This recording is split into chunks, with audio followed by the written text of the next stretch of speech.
In a small village, there lived a man named Obi and his wife, Amaka. They had been married for many years, and together they had 7 daughters, each as bright and lovely as the one before. Despite the love Amaka poured into their family, Obi's frustration grew. He had always dreamt of a son to carry on his family name and began to place the blame on Amaka, his wife. Outside their little house, Obi and Amaka were arguing loudly. Some neighbors were passing by, watching them, but Obi didn't seem to care. He was too upset. "Amaka," Obi shouted, "I asked for a son, but you have given me 7 daughters. Why can't you give me a boy?" Amaka felt hurt. "Obi, I cannot choose if we have a boy or girl. It's not something I control. I love our children. They are blessings." Obi crossed his arms and shook his head. "A man needs a son to carry on his name. Girls are nice, but they aren't enough. You should focus on your duties. Take care of the house, cook, clean. Women belong in the kitchen." Amaka felt anger bubbling up. "Obi, our daughters are smart, kind, and hardworking. They can do anything a boy can do. They will make us proud one day. A daughter can be just as valuable as a son." Obi fell silent for a moment, surprised by her words. He didn't know how to respond. Looking around, he saw the neighbors staring, and slowly he felt a little ashamed. Amaka took a deep breath and spoke softly. "Our daughters are a gift, Obi.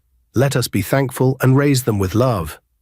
As Obi and Amaka argued outside their house, a man named Patrick was passing by.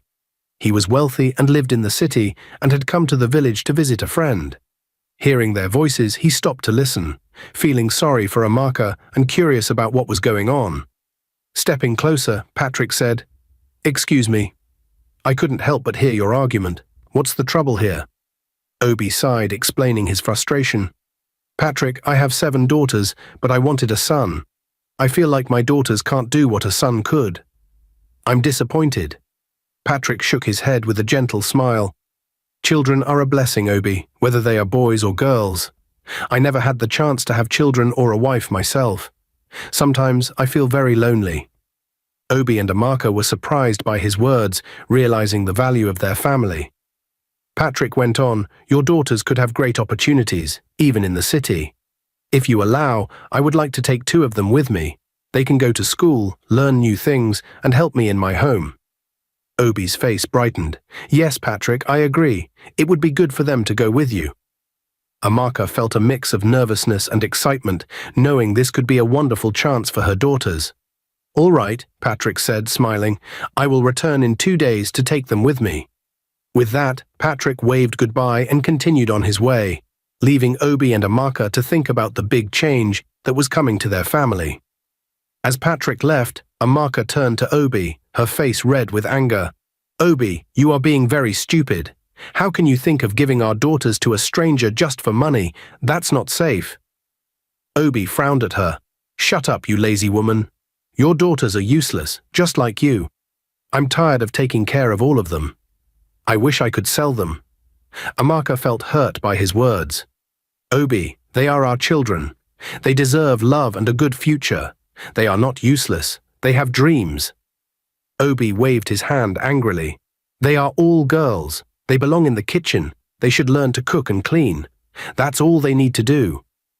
Amaka shook her head. "That's not true. They can do anything they want. They can go to school and have jobs. Just because they are girls doesn't mean they are less important." Obi crossed his arms and looked away. "I don't care. I just want a son. I'm tired of this life." Their argument filled the air, and both felt frustrated. Amaka wanted to fight for her daughter's future, but Obi was stuck in his old ideas and could not see how special their family was. 2 days later, Patrick returned to the village, eager to take Obi and Amaka's daughters to the city. As he approached, Obi called him over to the side for a private conversation. "Patrick," Obi said, glancing around to ensure no one was listening, "I have something important to discuss. My twin daughters are only 15, but if you want, you can marry one of them." Patrick's eyes lit up. He had always preferred younger girls, and this seemed like a good opportunity. "Really? That sounds great. I'd be interested in marrying one of them." Obi felt a sense of control and excitement. "Perfect, but I expect a lot of money for this. You'll need to pay me a hefty bride price." Patrick nodded, eager to make the deal. He pulled out a large sum of money and handed it to Obi. Obi felt a thrill at the sight of the cash, imagining how it would solve some of his problems. "Now, you have to promise me one thing," Obi said, lowering his voice. "Don't tell Amaka that I accepted money for our daughters. If she finds out, she will be very angry, and I want to keep this between us." "I promise," Patrick replied, looking serious. "I won't say anything." With the money in his pocket, Obi felt a rush of power. He thought about how it would help him and felt no guilt about the decision he was making. Once they arrived in the city, Patrick gathered the girls, Mara and Clara, in a small room. Mara, the elder sister, looked around with curiosity and a bit of excitement, while Clara, the youngest, clung to her side, feeling both nervous and eager for their new life. But Patrick's face was stern. "Listen to me," he said, looking at each of them. "Your parents have sold you to me. You are not allowed to go to school, use phones, or make friends. Your only job here is to cook, clean, and satisfy me." The girls were shocked. They exchanged worried glances, unable to believe what they were hearing. "Sold us? But we thought we came to the city for a better life," one of the twins exclaimed. Obi shook his head. "No, this is your life now. You will do as I say. There is no school for you, no friends, and no fun. Just work." Tears filled the girls' eyes as they realized their dreams of a brighter future were crushed. They had hoped to go to school, make friends, and explore the city. Instead, they felt trapped. Patrick shook his head, unmoved. "No, this is your life now. You will follow my rules. No school, no friends, no fun. Only work." Tears filled Clara's eyes. "We don't want this. We want to go back home." Patrick's expression turned harsh. "Home? There is no going back. You belong to me now, and if you disobey, there will be consequences."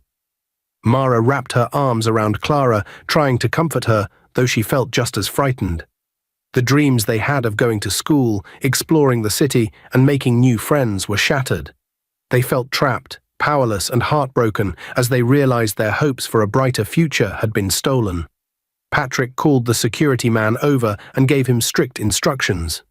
"Listen carefully," he said firmly. "I don't want Mara or Clara leaving this house, no matter what. Keep the gates locked and don't let them talk to anyone outside." The security man nodded. "Yes, sir. I'll make sure they stay inside." Patrick's face was stern as he continued, "If they try to leave or ask for help, you stop them. They are not allowed out of this house, understand?" "Yes, sir," the security man replied, understanding the seriousness in Patrick's voice. Soon, Patrick began buying expensive gifts for Mara, jewelry, clothes, and perfumes. But Mara wanted nothing to do with him or his gifts. When she refused to accept them, Patrick grew frustrated. "Mara," he said, narrowing his eyes, "you are my wife now. You should be grateful for these gifts." Mara glared at him. "Your wife? I never agreed to be your wife, and I never will. You're old enough to be my father. I don't want anything from you." Her words struck him hard, and his face turned red with anger. "How dare you speak to me that way, you ungrateful girl? You're just the daughter of a poor, greedy man who sold you off. You should feel lucky I even look at you."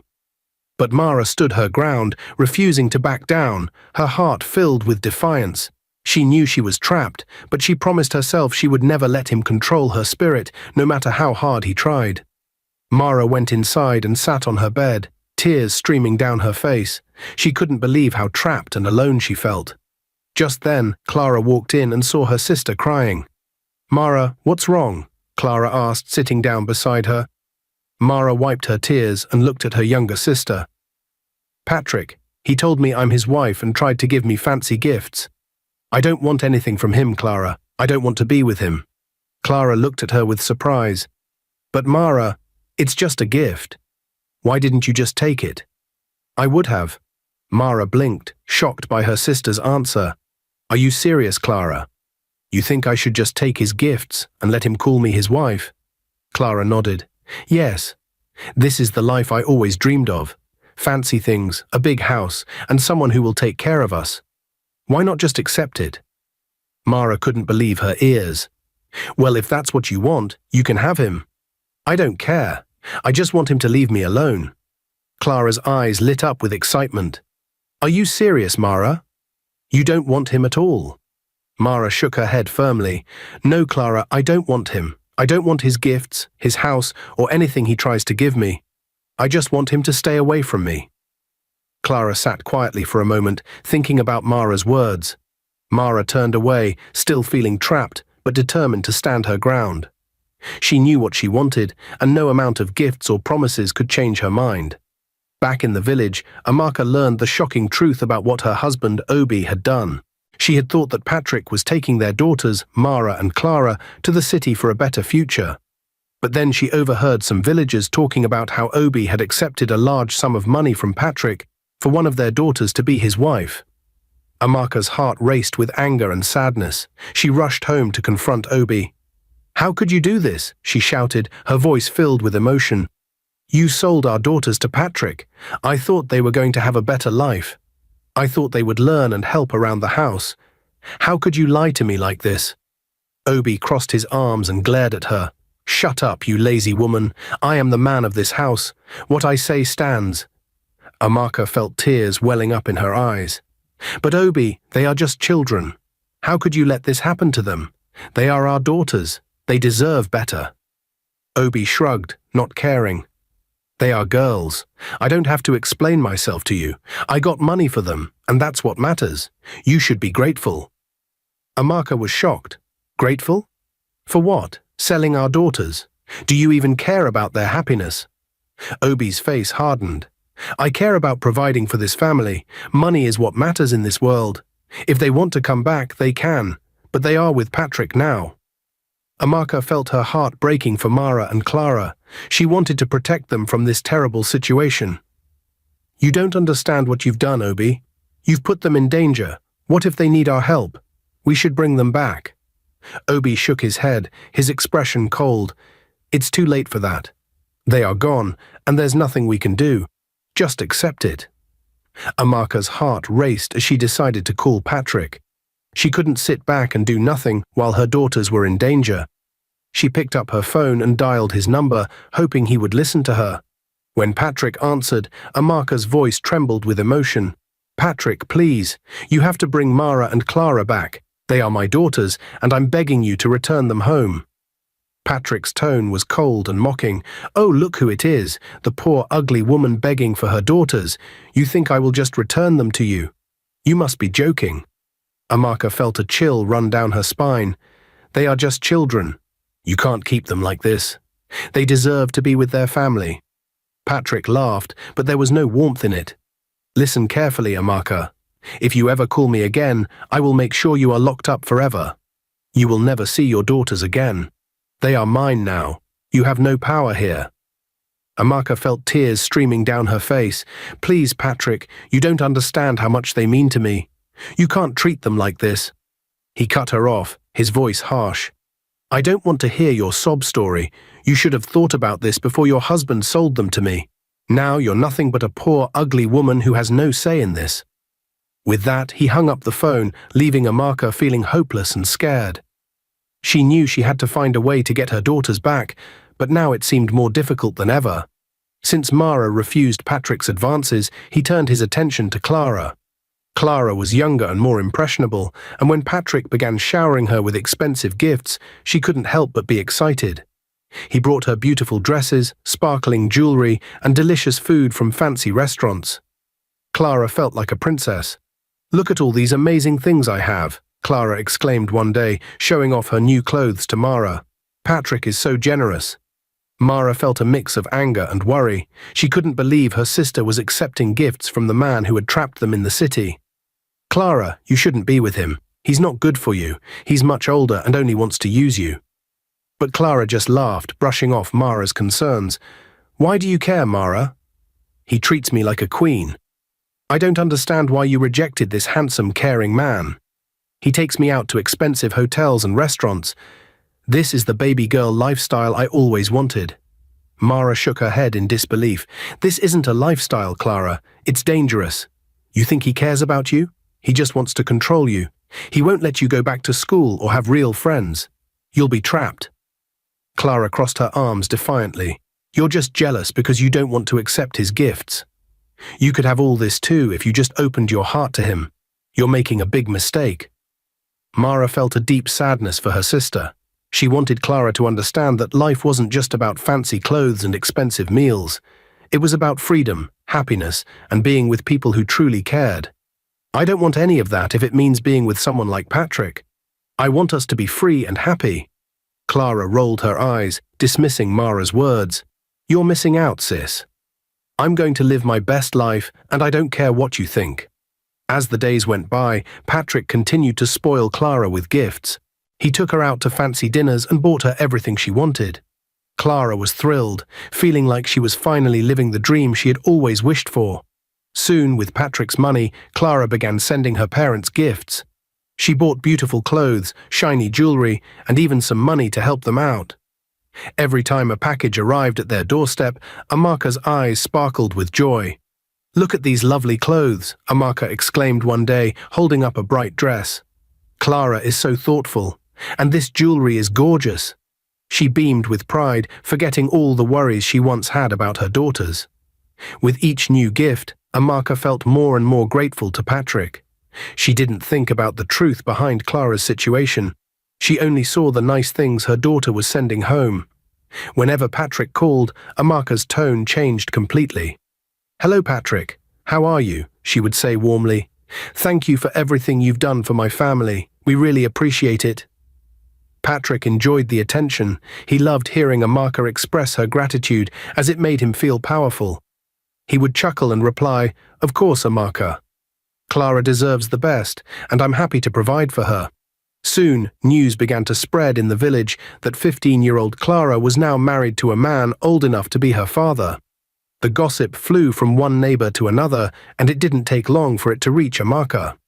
One day, a noisy neighbor named Ngozi came over, her voice loud and filled with anger. "Amaka, can you believe what people are saying? Your daughter is married to that foolish old man. How could you let your husband sell her like that? It's shameful." Amaka felt her blood boil at Ngozi's words.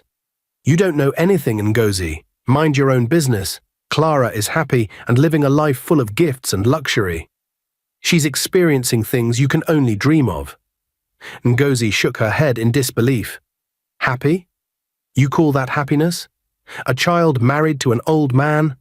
It's wrong, Amaka. You should be ashamed of yourself for allowing this to happen." But Amaka stood her ground, crossing her arms defiantly. "You don't understand. We are finally living a good life. Clara sends us money and nice things.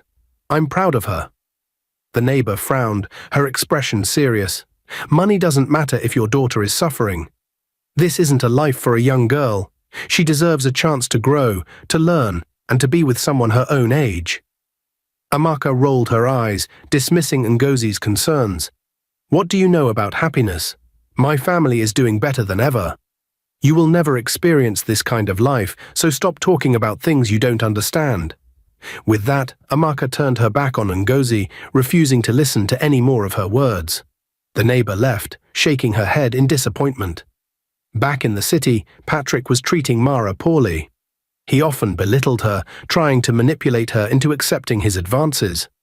"You're just a small girl," he would say, looking at her. "I know you are more beautiful and intelligent than your sister. Why can't you let me be your man and spoil you? You could have everything you've ever dreamed of." Mara felt a mix of anger and sadness at his words. She could see the way he tried to use compliments to get what he wanted. "You're foolish, just like my parents," she shot back. "I will not have anything to do with you over my dead body." Patrick's expression darkened, and his voice turned icy. "Okay then, be ready to die, you ungrateful child of a nobody." Mara felt a shiver run down her spine at his threatening words. She knew Patrick could be dangerous, but she refused to let him control her or make her feel afraid. "I am not afraid of you," she shouted defiantly. "I will never be yours." Patrick stepped closer, his eyes narrowing. "You think you can just refuse me? I have given you gifts and brought you to this city. I can take it all away in an instant. You should be grateful for my attention." "I don't want your gifts," Mara replied. "I don't care about fancy clothes or money. I want to be free. I want to go back to my family." Patrick scoffed, clearly frustrated. "Your family? They sold you to me. They didn't care about you, so why should I? His voice was harsh, trying to break her spirit.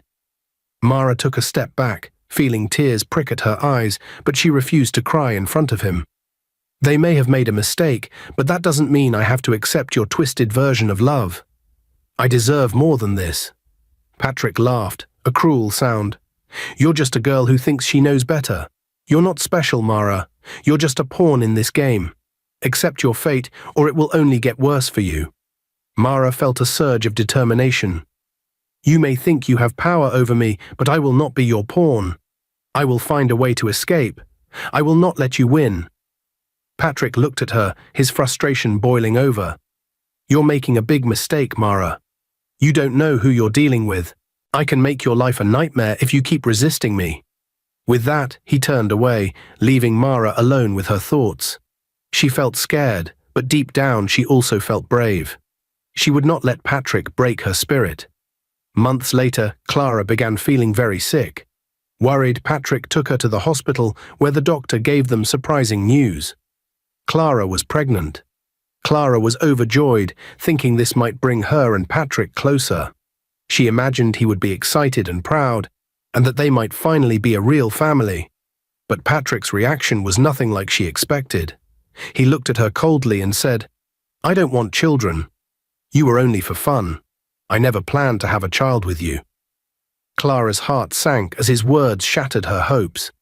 Patrick, determined to keep his life as it was, paid the doctor a huge sum of money to terminate the pregnancy. He didn't care about Clara's wishes or dreams, he only cared about himself. Sadly, after the procedure, Clara's condition worsened. 2 days later, her body could not recover, and she passed away in the hospital. When Mara heard the news, she was devastated. Her beloved sister, her only friend in the city, was gone. She cried bitterly, heartbroken by the loss. Patrick barely looked at her grief-stricken face. Instead, he coldly picked up the phone and called her father, Obi. Obi, Patrick said calmly, I have sad news. Clara fell very ill, and she didn't make it. Obi's voice was full of shock. What? How come you never called us before it got so serious? Patrick replied, I didn't want to disturb you. It all happened so fast. Without any further explanation, Patrick arranged for Clara's body to be taken back to the village for burial. He never allowed Mara to attend her own sister's funeral, afraid she might run away if she returned to the village. Left alone, Mara felt her sadness transform into a deep hatred for Patrick. She couldn't believe how cold and selfish he was, a man who had taken everything from her and her sister. She called him a murderer and shouted, You are a fool if you think I would ever love someone like you. You're an old, weak man, and I despise you. Patrick, hoping to keep Mara quiet, tried to bribe her with gifts, but nothing could change how she felt. One morning, Ngozi, the noisy neighbor, came storming into Amaka's house, her voice loud with anger. Amaka, don't you know you're very foolish? How could you let Patrick, a useless, heartless man, bring your daughter's body back to you without asking a single question? Are you not even curious about what happened to her? No doctor's report, no autopsy to find out the cause of her death. Amaka felt embarrassed and didn't know what to say. She looked away, avoiding Ngozi's angry gaze. And your greedy husband, Obi, he must be the most foolish of all, Ngozi continued, shaking her head. To trust that man, to let him take your girls, and now he just accepts Clara's death like it's nothing. Have you both lost your senses? Amaka began to speak. Ngozi, please, we were told she was sick. Patrick said it happened so quickly. But Ngozi interrupted her, furious. Sick, and you just believed him. Do you even care what really happened to Clara, or are you too blinded by the little gifts Patrick gave you? Think, Amaka, this man took your daughter and now she's gone, just like that. Don't you see something is terribly wrong? Amaka's face turned pale. Deep down, she began to feel a terrible doubt about everything. When Obi came home that evening, Amaka nervously shared what Ngozi had told her. Obi, she began, Ngozi thinks we should question Patrick about Clara's death. She said it doesn't make sense, that he just brought her body back without any explanation. Shouldn't we try to find out more? Obi waved his hand dismissively. Amaka, stop listening to that noisy woman. Ngozi just loves to gossip. I trusted Patrick with our daughter. He's a noble man, responsible and wealthy. Why would he ever harm Clara? He wouldn't do such a thing. But Obi, Amaka's voice trembled. What if she's right? What if something happened to Clara that we don't know about? Obi's expression hardened. Enough, Amaka. Patrick is a good man. He cared for Clara, and he even covered all the expenses for her burial. You should be grateful, not suspicious. Amaka fell silent, but her heart felt heavy. Deep down she knew Ngozi might have a point, but Obi refused to listen. He was too focused on the trust he had in Patrick, too stubborn to see any other possibility.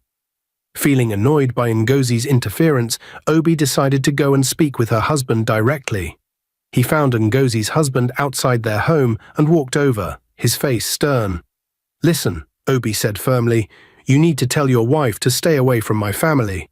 She's been spreading nonsense about my daughter's death and making my wife doubt my decisions. I don't appreciate her meddling in our business. Ngozi's husband looked surprised. I'm sorry, Obi, said Ngozi's husband.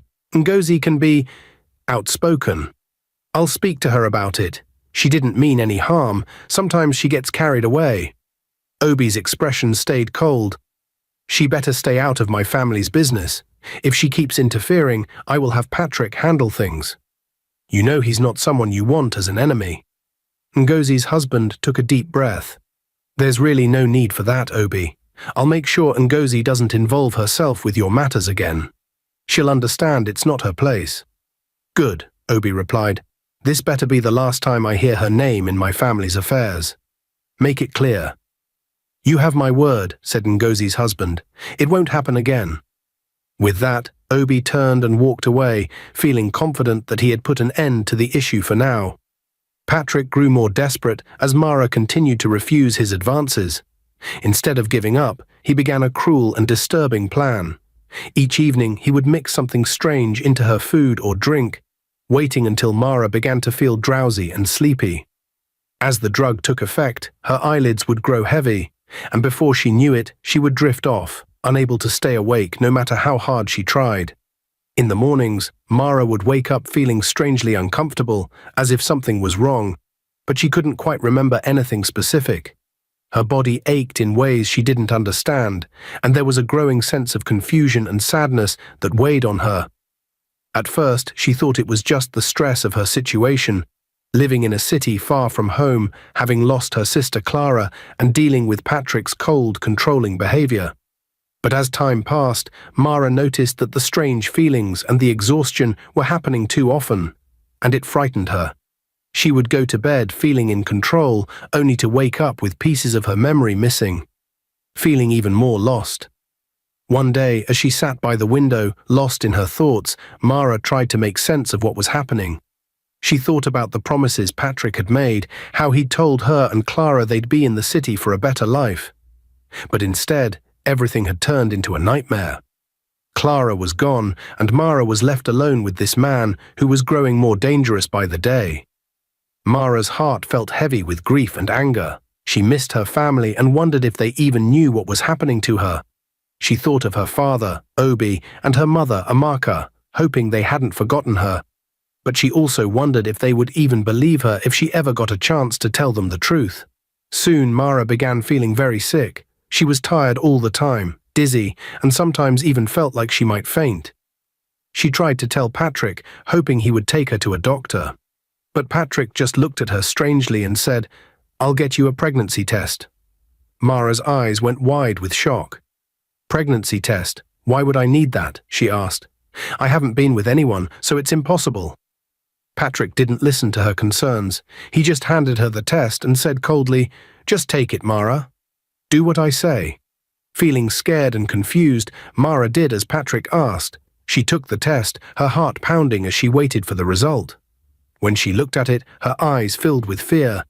The test showed she might be pregnant. Mara couldn't believe it. She felt her whole world shatter in that moment. "How can this be?" she whispered, feeling weak and confused. Patrick stood there, watching her reaction. Then, with no shame or guilt, he said, "I'm the father of that child. Each night I put something in your drink to make you sleep. Then I would take what I wanted." Mara felt as though her heart had been crushed. She stared at Patrick in horror, realizing what he had been doing to her every night while she was asleep. She felt betrayed, scared, and very, very sad. "You're a terrible man," she cried. "How could you do this to me? You promised to take care of me and my sister." Patrick didn't care about her feelings. His face was cold as he replied, "I don't want a child, Mara. You need to get rid of it." Mara shook her head, her face full of tears. "No, I won't do what you say. This is my child, and I won't let you take it away from me. I'm tired of listening to you." Patrick's voice turned dark as he replied, "You have no choice, Mara. You live under my roof, and I make the rules. You will do what I say, or you'll regret it." Mara felt trapped and helpless. She wanted to run far away from Patrick, but she didn't know how. She thought of her family back in the village, her mother and father, especially her father, Obi, who had sent her to this nightmare. She whispered angrily, "I curse you, Patrick. And I curse my father, who sent me here without a thought for my safety." Tears streamed down her face as Mara felt the weight of everything that had happened.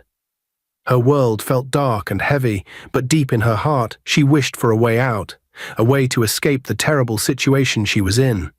The next morning, Patrick told Mara, "Get ready. I'm taking you to the hospital."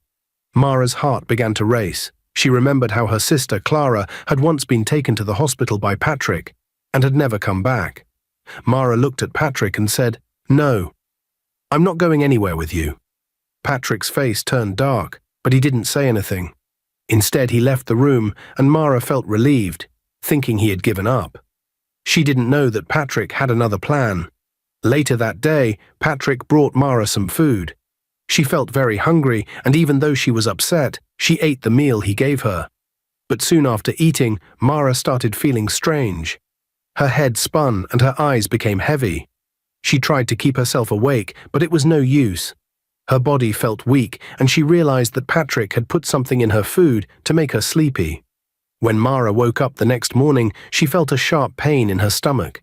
She clutched her belly, frightened, and a deep sadness washed over her. She had no energy, and the pain only grew worse. Slowly, she began to realize what was happening. She was losing the baby. Tears filled her eyes as the truth sank in. She hadn't even had the chance to decide what to do, and now her child was gone. Her heart ached with sadness, and she felt more alone than ever. Patrick walked into her room and noticed her pale face and the pain in her eyes. He didn't look surprised. Instead, he just shrugged and said coldly, "Well, that solves one problem, doesn't it? I told you I didn't want any children." Mara's face twisted with anger and heartbreak. "You did this," she whispered, her voice weak but filled with anger.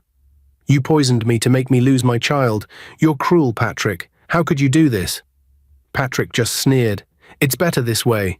I never wanted a baby, and you should be grateful I even let you stay here. Don't make this difficult." Mara could barely hold back her tears. She felt betrayed, not just by Patrick, but by everything that had brought her to this place. She thought about her father, who had trusted Patrick, and her mother, who had let her go. She thought of her sister Clara, who had gone through so much before her. Mara felt all her sadness and anger build up inside her like a storm. "I curse you, Patrick," she said, her voice trembling. "You have taken everything from me, but I won't be silent. One day, you will pay for everything you've done.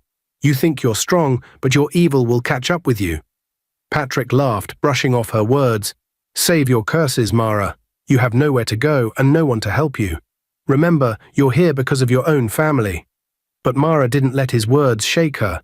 Even though she was in pain, even though she felt alone, a small spark of hope remained inside her. She promised herself that one day she would find freedom, and Patrick would regret every cruel thing he had done. Mara sat in her room, feeling trapped and desperate. Every time she thought of a way to escape, something blocked her. Finally, she decided she had nothing to lose. She would try to persuade the security man at the gate one last time. She quietly made her way downstairs, looking around to make sure Patrick wasn't around. When she reached the gate, she saw the security man standing guard. She took a deep breath, gathered her courage, and approached him. "Please," Mara whispered, her voice shaking. "I need to get out of here. You have to help me. I'll do anything."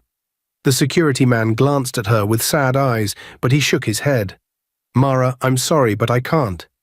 Mr. Patrick gave me strict orders. He paid me well to make sure you don't leave. Mara felt her heart drop, but she wasn't ready to give up. She tried to charm him, smiling and speaking sweetly, hoping he might change his mind. She even tried to make him feel sorry for her, sharing how lonely and sad she was. But the security man wasn't moved. He shook his head firmly. You should go back inside. Don't make this harder on yourself, Mara, he said, his voice stern. I can't help you, even if I want to. Crushed, Mara returned to her room, feeling completely defeated. She had tried everything she could think of, but it was no use. She was trapped, and no one was willing to help her. Later that evening, she overheard Patrick on the phone with her parents. Mara listened closely, her heart pounding as Patrick lied to them so easily. She's doing well, Patrick said with a fake smile in his voice. She's going to school, getting top grades, and she's very happy here. You have nothing to worry about. Obi laughed happily on the other end of the call. That's my billionaire in-law. I don't regret giving my daughters to you. You're a good man, Patrick.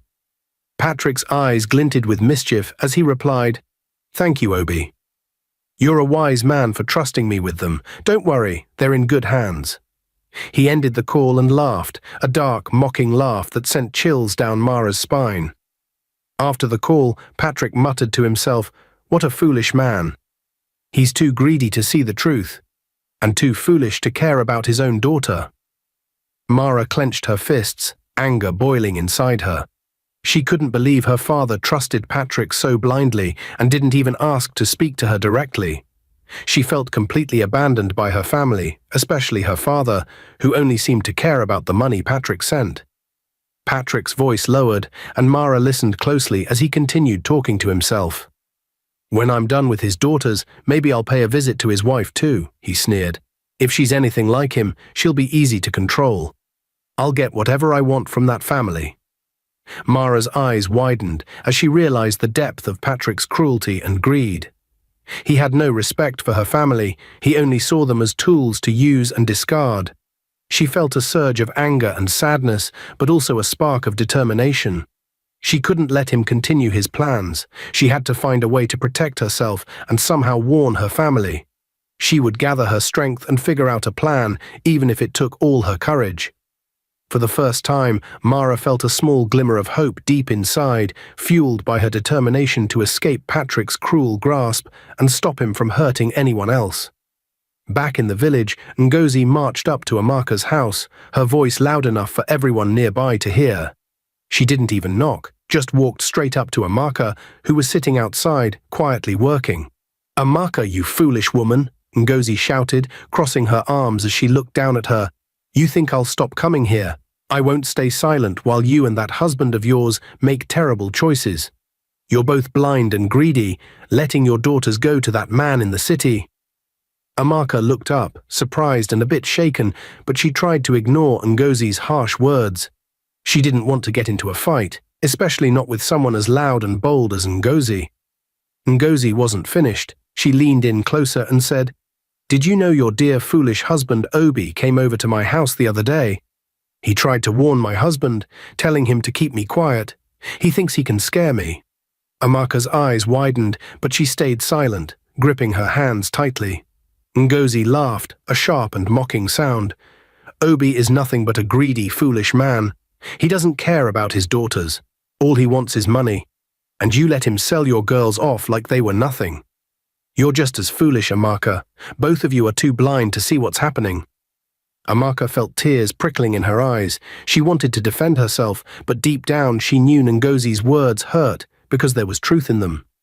She had trusted Obi to know what was best for their daughters, but now she was beginning to doubt everything.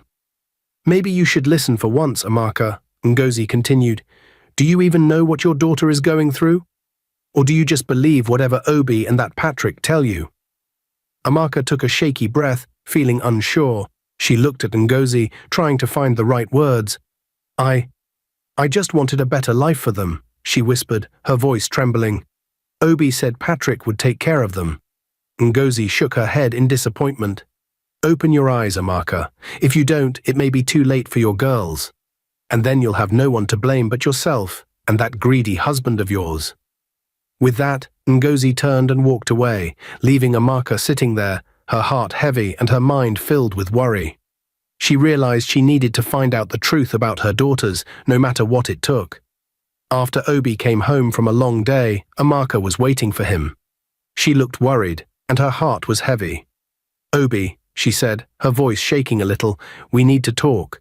Since Clara died, we haven't heard Mara's voice or seen her on a video call. I'm really worried about her. What if something is wrong?" Obi sat down in his chair and looked at her. "As far as Patrick says, she's fine. That's all that matters," he replied, sounding uncaring. Amaka felt her frustration growing. "What kind of father are you?" she exclaimed. "You don't care about your daughter. You only care about the money Patrick gives us. How can you just believe him?" Obi's face turned red with anger. He stood up and pointed a finger at her. "Don't you dare insult me, Amaka. I'm the man of this house. If you keep talking like that, I'll beat you, and no one will say anything because I have a rich in-law backing me up." Amaka stepped back, shocked and hurt by his words. "You think you can threaten me? We have not heard from our daughter for months now, and you act like it doesn't matter. If Patrick wants to take all our daughters, you would let him. They are not just things for money, Obi." Obi sneered at her. "Of course I would. They're useless to me. They're girls, Amaka. All they're good for is cooking and cleaning. If Patrick wants them, he can take them all. They belong in the kitchen, not out in the world." Amaka felt tears welling up in her eyes as she listened to him. "I regret ever marrying you, Obi.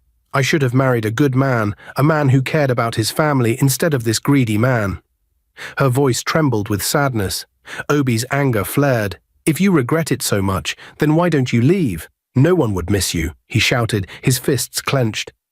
Amaka turned away, feeling both hurt and determined. "I won't stop until I find out the truth about Mara. I will do whatever it takes to protect her, even if I have to do it alone." Mara sat in her small room, feeling trapped and scared.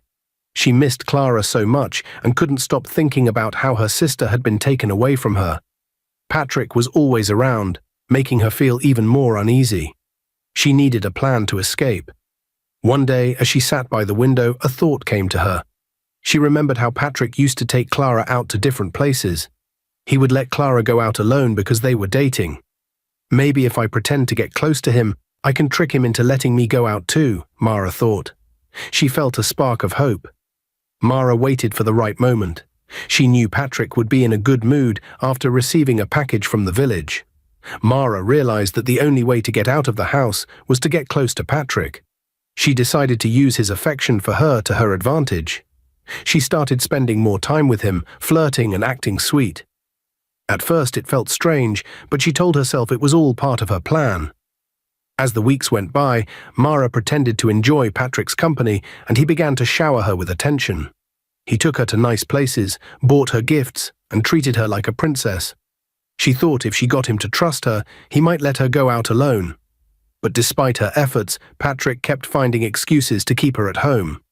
"You're too young to be out there alone," he would say, brushing her off. Mara felt trapped, and her hope began to fade. She knew that Patrick was smart, and deep down he was aware of her plan. One evening, as they sat together, Mara mustered the courage to speak up. "Patrick," she said softly, "can I go out tomorrow? Just for a little while. I want to see the city and maybe go shopping." Patrick looked at her, his expression unreadable. "You know I don't want you wandering around alone.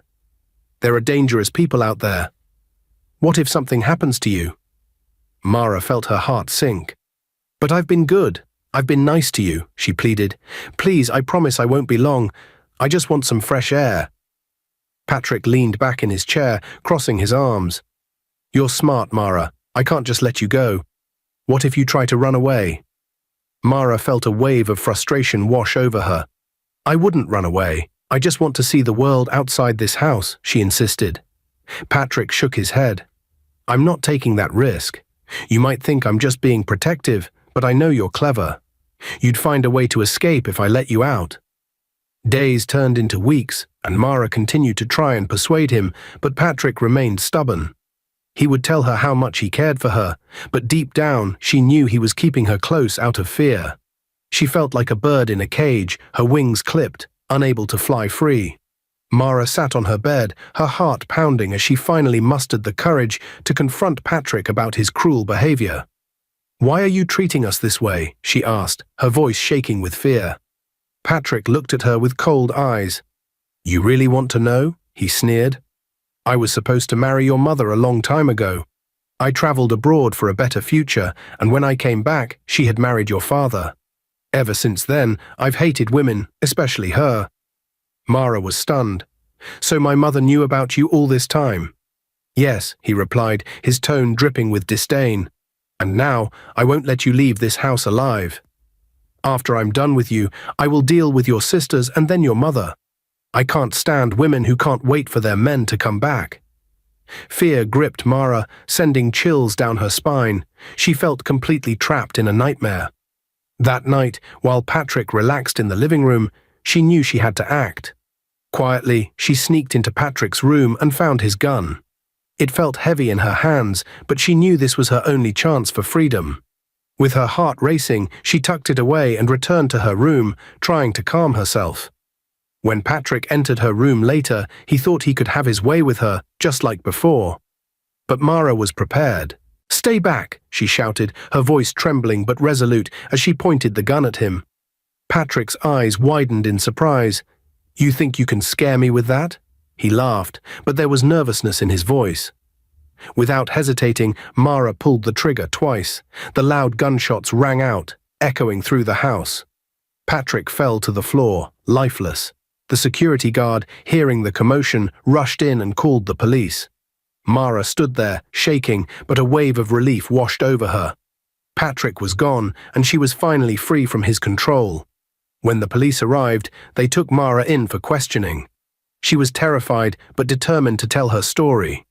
In court, her lawyer worked tirelessly to prove that Mara had acted in self-defense. The doctor who had treated her sister Clara testified about the terrible things Patrick had done, and other parents came forward, sharing their own experiences of fear and abuse. Now that Patrick was dead, they could speak out without fear of retribution. The judge listened carefully, and Mara felt hope rising in her heart. Finally, the judge ruled in her favor, declaring that Mara had acted out of self-defense.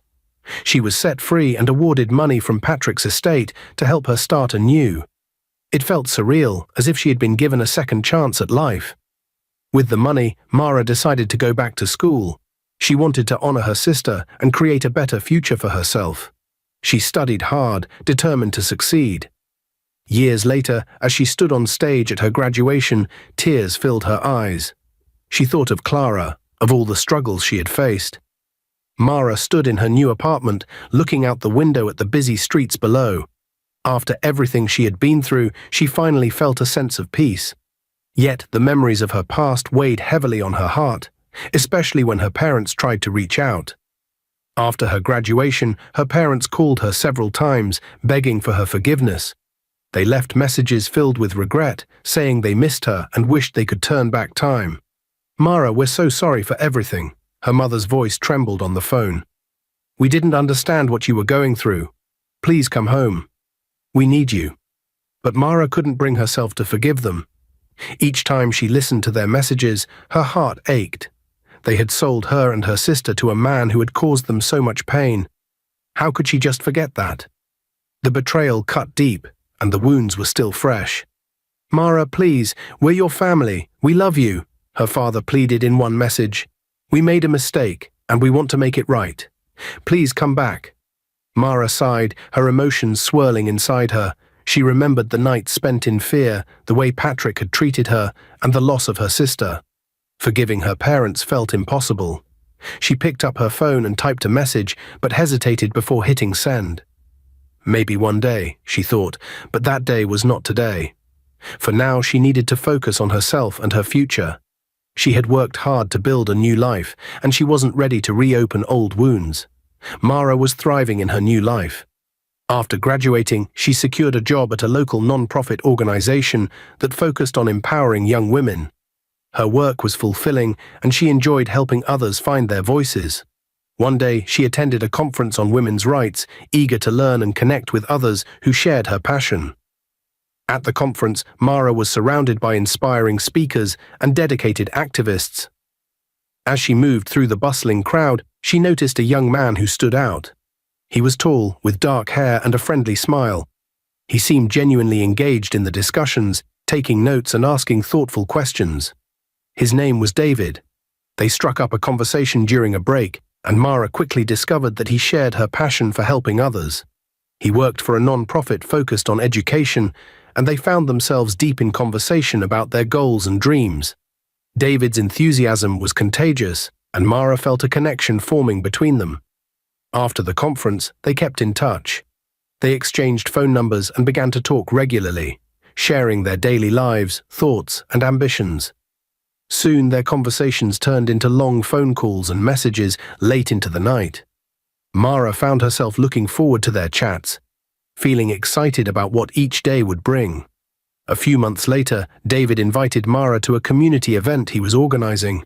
It was an evening filled with inspiring speeches and discussions about education for girls. Mara attended, and they enjoyed each other's company throughout the night, laughing and engaging with others. By the end of the event, David took Mara aside and said, "I really enjoy spending time with you. Would you like to go out for dinner sometime?" Mara smiled, her heart racing. "I would love that." Their first official date was a charming little restaurant downtown. Over dinner, they talked about their dreams, childhoods, and the experiences that shaped who they were. Mara felt a spark between them, something she hadn't felt in a long time. David's kindness and humor made her feel at ease, and they connected on many levels. As the weeks turned into months, Mara and David's relationship blossomed. They explored the city together, went on hikes, and spent lazy Sundays reading books at the park. Mara had never felt so happy and understood. David was patient, always there to support her when she needed it. He respected her past and never pushed her to talk about it until she was ready. One evening, as they watched the sunset over the city, David turned to Mara with a serious look in his eyes. "I know we've only been together for a short time, but I feel like I've known you forever. You inspire me, and I want to build a future with you." Mara's heart skipped a beat. "I feel the same way, David," she admitted, her voice soft. "You've helped me heal in ways I didn't think were possible." As their relationship deepened, Mara began to imagine a future with David. One day, he took her to a beautiful park filled with blooming flowers and a serene lake. They found a quiet spot to sit and talk. David took a deep breath and said, "Mara, I want to take the next step in our relationship. I want to ask you to marry me." Mara's heart raced. "Are you serious?" "Yes," David said, pulling out a small velvet box. "I love you, and I want to spend the rest of my life with you." With tears of joy in her eyes, Mara nodded. "Yes. Yes, I will marry you." David slipped the ring onto her finger, and they embraced, filled with happiness and excitement. Their wedding was a beautiful celebration of love and new beginnings. Surrounded by friends and family, Mara walked down the aisle with a smile on her face, knowing she had finally found her place in the world. David looked at her with adoration as they exchanged vows, promising to love and support each other through every challenge life would bring. As they danced together at their reception, Mara felt a sense of peace and joy wash over her. She had come so far from the pain of her past and was grateful for the love and support she had found in David. Together, they were ready to face the future, hand in hand, with hope and love guiding their way. Dear viewers, what lessons did you take away from this dramatic tale? We'd love to hear your thoughts in the comments below. If you enjoyed the story, give us a thumbs up, share it with friends, and hit that subscribe button. Don't forget to turn on notifications so you never miss out on our latest updates. Thanks for watching and stay blessed.